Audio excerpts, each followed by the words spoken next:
Bonjour. Les faits se sont passés ce mardi 9 janvier.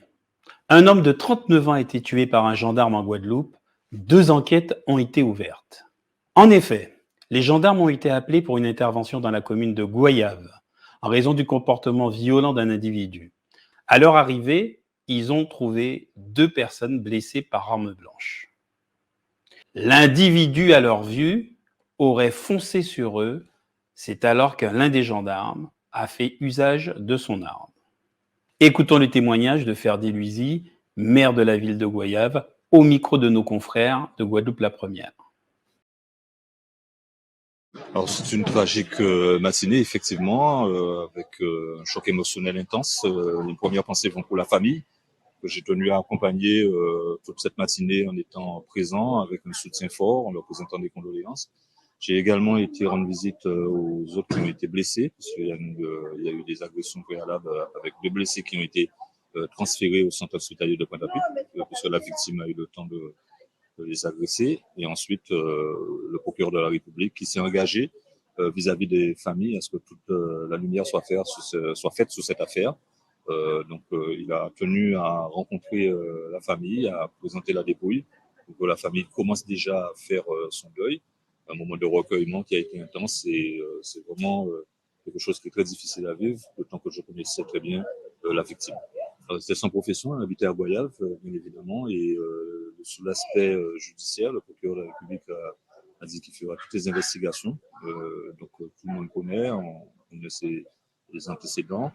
Et aujourd'hui, ce qui est le plus difficile, c'est de voir jusqu'où, quelquefois, certains actes peuvent conduire à un caractère irréversible, hein, puisqu'on est arrivé à un drame, puisqu'il a perdu la vie, et maintenant, il faut que la justice et monsieur le procureur de la République a dit que tous les moyens seront mis en œuvre pour que les investigations soient faites et que la famille non seulement soit soutenue, mais aussi soit informée de toute évolution, la maman de la victime, les sœurs, frères, nièces, neveux, donc toute la famille était réunie aujourd'hui. On attend que maintenant que le travail se fasse et aussi penser au moment de recueillement et de deuil pour la famille.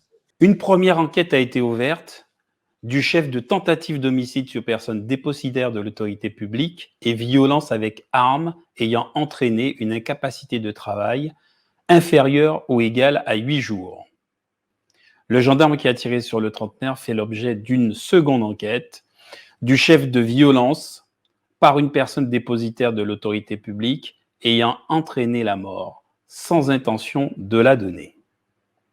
Écoutons la procureure Caroline Calbeau qui revient sur les faits. L'enquête a d'abord été traitée par mon collègue, le procureur de Basse-Terre, puisque les faits sont passés effectivement sur le ressort de Basse-Terre. Moi, je ne suis saisie maintenant que parce que le pôle criminel a été saisi, donc de ces 2 enquêtes qui ont été ouvertes. D'abord sur les violences qui auraient été commises par la personne décédée, et puis aussi sur les tirs donc par le gendarme. Alors, hier, il était important donc de sécuriser un peu tous ces lieux. Le procureur de Basse-Terre s'est rendu avec le légiste sur place pour essayer aussi de comprendre comment tout ceci s'était passé. Et donc, le gendarme a été placé en garde à vue toute la journée. Pendant cette journée-là, la section de recherche qui a été saisie de l'enquête, avec l'IGGN d'ailleurs également, l'inspection générale de la gendarmerie nationale, a pu procéder à des témoignages des personnes qui étaient directement présentes et donc qui ont pu voir la scène, ainsi que, surtout c'est l'élément essentiel, on a pu exploiter la caméra piéton du gendarme, donc qui fonctionnait au moment des faits. De ces différents éléments, il ressort que les gendarmes donc étaient requis pour intervenir sur des violences avec une arme blanche qui aurait été commise par la personne décédée sur 2 voisins, donc qui étaient blessés, un au cou, l'autre au pouce.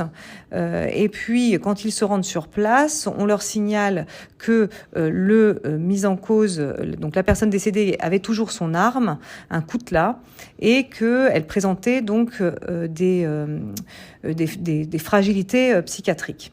Donc ils se mettent à le rechercher à proximité des lieux et finalement il ressort donc de l'exploitation de la caméra piéton, d'une première exploitation et des différents témoignages, qu'à un moment donc il le voit arriver, que il arrive sur le gendarme. Il va courir vers lui en levant son coutelas et le gendarme ne pourra pas l'éviter. À un moment, va se retrouver acculé avec des branchages derrière lui et donc va devoir faire usage de son arme à plusieurs reprises avant que donc la personne ne s'effondre et décède.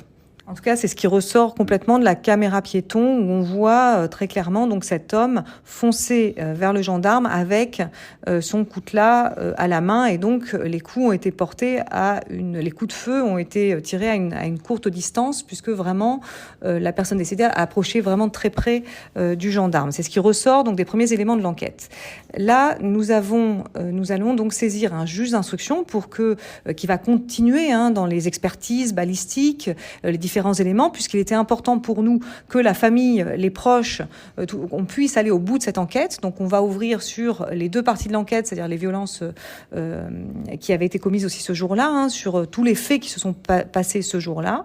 Le juge d'instruction va enquêter là-dessus, ce qui permettra donc de pouvoir expliquer à la famille, avec lesquelles d'ailleurs je suis en contact par l'intermédiaire de leur avocat et qui sont tenus informés de l'évolution de l'enquête, et donc ils puissent avoir la vérité sur ce qui s'est passé ce jour-là. Nous reviendrons sur cette affaire et vous donnerons les suites.